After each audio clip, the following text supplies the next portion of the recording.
चारों तरफ अन्याय है, तो भी हमें हमारे विश्वास को इस जगह पर पहुंचाना है कि प्रभु मुझे तुझ पर पूरा भरोसा है, मैं लूट जाऊंगा ना। अय्यूब के जैसे बोलना है कि तूने दिया तूने लिया, तेरा नाम सदा धन्य रहे। तेरे लाखों बर्बाद हो गए, तेरा गाड़ी बिक गया, घर बिक गया, लेकिन तू फिर भी जिएगा।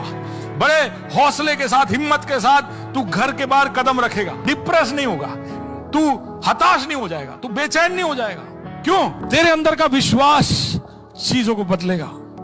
कुछ लोग बोलते हैं ऐसा जीने का क्या मतलब है, इस तरह से जीना जाए, 20 साल से मेहनत कर रहा हूं, कोशिशें कर रहा हूं, लेकिन कुछ भी मेरे जीवन में बदल नहीं रहा, ऐसा जीने का क्या मतलब, इससे तो मर जाना अच्छा। बोले नहीं, विश्वास होगा तो ऐसी हालत में भी तू जिएगा, यू विल लिव। प्रभु बोलते हैं हाँ, विश्वास होगा ना तेरे अंदर तो तुझे देखकर मैं बोलूंगा तू जिंदा है। उस अवस्था में भी तेरे अंदर जान है। जान है तो क्या है? आशा है। जान है तो ये हिलेगा, जान है तो ये बढ़ेगा, जान है तो ये फलवंत होगा।